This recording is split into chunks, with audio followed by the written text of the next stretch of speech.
Bueno, yo soy Ana Lucía y les voy a presentar la vida de un paquete. Entonces, como primer paso es qué pasa cuando un equipo se conecta a la red. ¿Qué es lo que pasa realmente?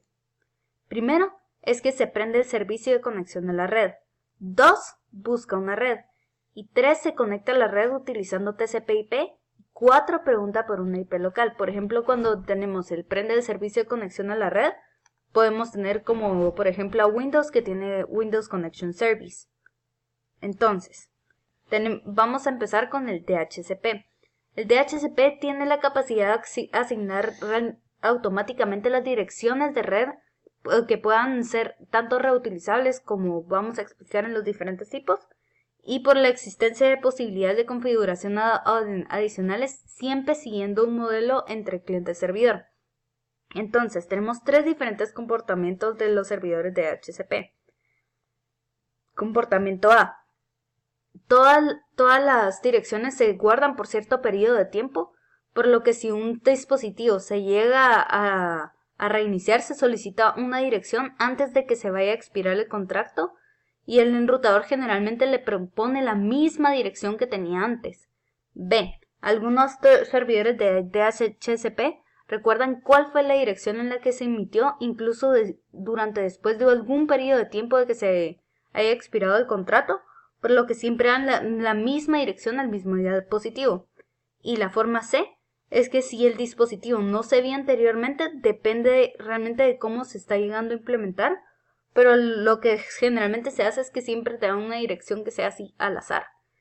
O si no, tiene la opción en que es en función de algún tipo de hash en la dirección MAC, para que el enrutador al menos intente proporcionar la misma, o sea, la antigua dirección que tenía antes. Entonces, se dividen estos en diferentes pasos. El primer paso es el discovery. ¿Qué es lo que pasa realmente en el discovery? El discovery es una solicitud del DHCP realizada por un cliente para que el servidor DHCP le asigne una dirección IP y otros parámetros de DHCP como la máscara de red o el nombre de DNS.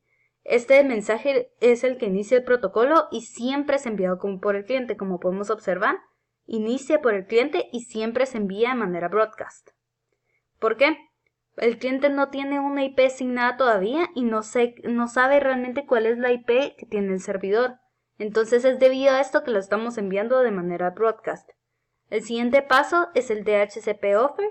Es el paquete de respuesta del servidor DHCP a un cliente ante su petición de la asignación de los parámetros de DHCP. Para eso va a necesitar el Media Access Control, o sea el MAC. Y todos los dispositivos de la red lo descartan, menos el dispositivo que tiene el protocolo de DHCP en marcha. Entonces, cada servidor le propone al cliente una dirección IP con unos parámetros de configuración que ya hayan sido determinados. Ahora, el siguiente. El DHCP request, el cliente le selecciona la configuración de los paquetes recibidos en DHCP offer. Una vez más, el cliente le vuelve a solicitar la dirección IP específica que indicó el servidor, tal y como vemos aquí. El cliente responde qué dirección IP está eligiendo y en base realmente al DHCP Discovery.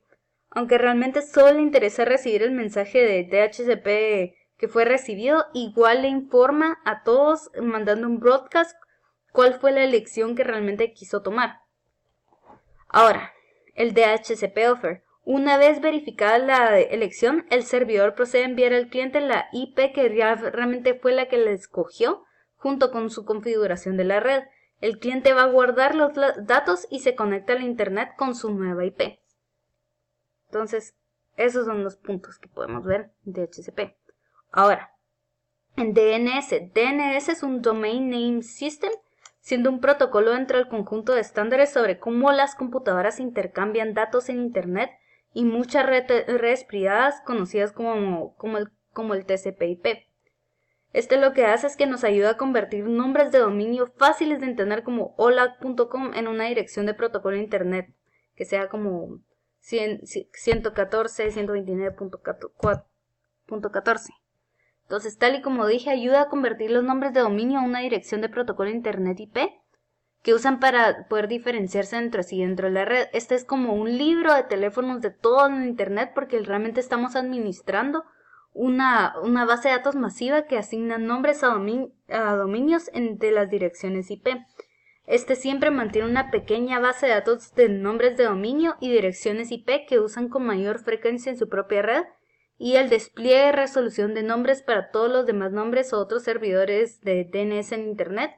Este realmente está emparejando las direcciones IP con los hosts y los subdominios para que ese servidor DNS tenga la autoría. Entonces, ¿cómo está funcionando este?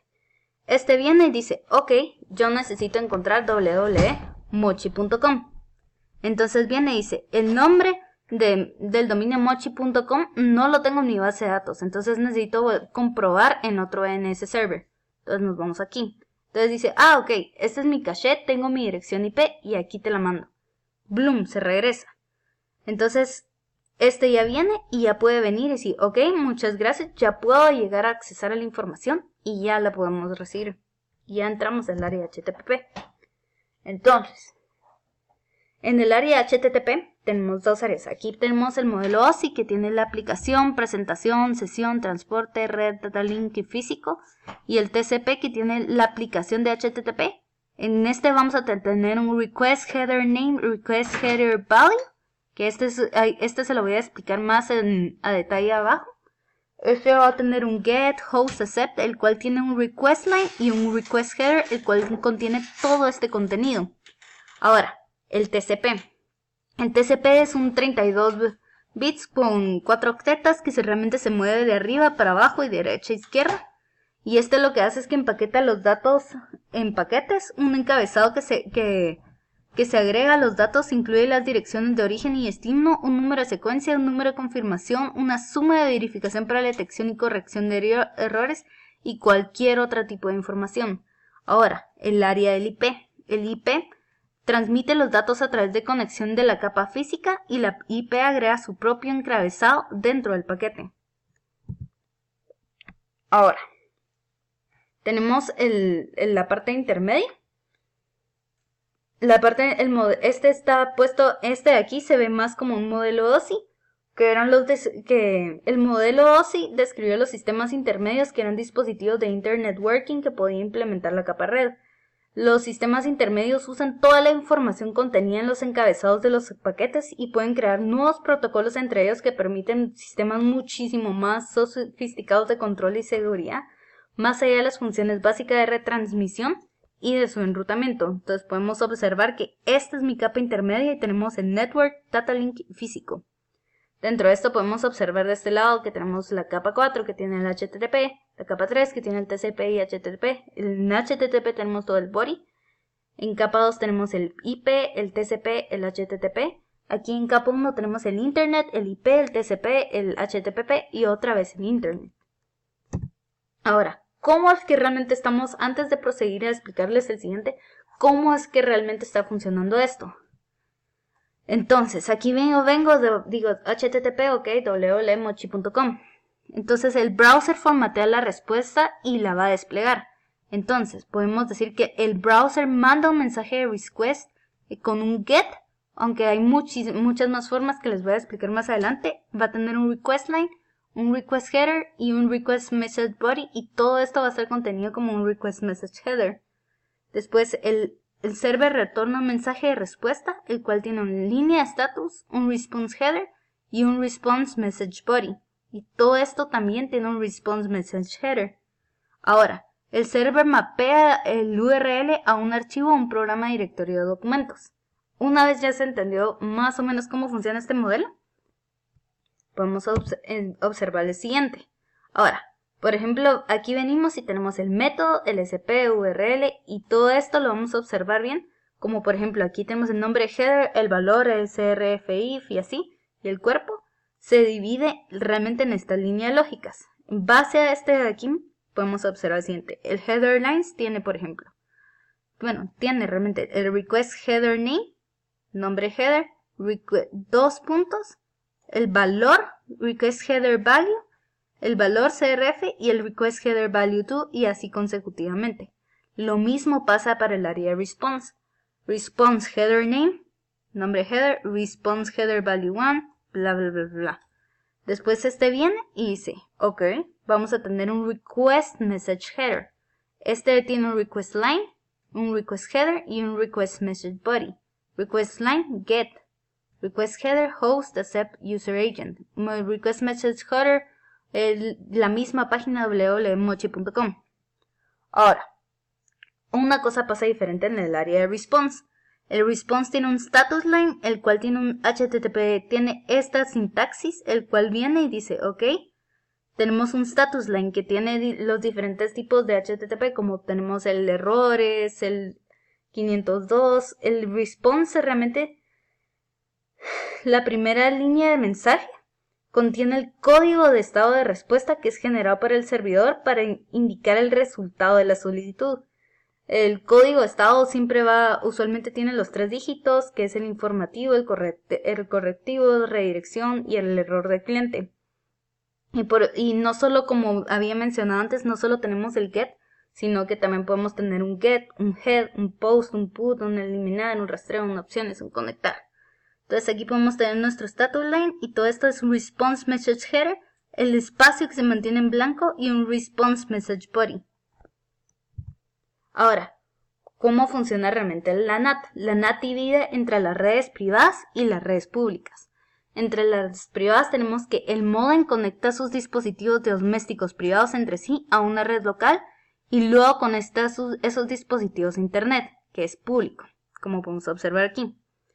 En el área pública tenemos que externamente su conexión de red doméstica utiliza una única dirección IP pública para conectarse a internet. Y dentro de estas de aquí que tenemos acá, es que cada computadora y cada teléfono va a tener asignada y realmente una dirección privada de protocolo de internet para poder comunicarse con el modem, enrutador y otros dispositivos de la misma red. Entonces, la NAT es un proceso de reescribir paquetes. La NAT separa mi red, las divide entre públicas y privadas y ya de ahí podemos accesar el internet. Ahora, ¿cómo funciona el NAT Web Server? Tenemos 2 tipos de NAT, que es la NAT de 1 a 1 y la NAT de muchos a 1. La NAT de 1 a 1 asocia una IP pública con una IP privada y el servidor crea paquetes con su IP privada como una dirección de origen. Luego el firewall, o sea, el enrutador, que realmente va a equilibrar esa carga y lo cambia a la dirección pública antes de que el paquete llegue a entrar a internet. Hace lo contrario para los otros paquetes que tengan que regresar y siempre va a estar activo. Ahora, el NAT de muchos a 1 tiene varias direcciones IP privadas y solo una IP pública.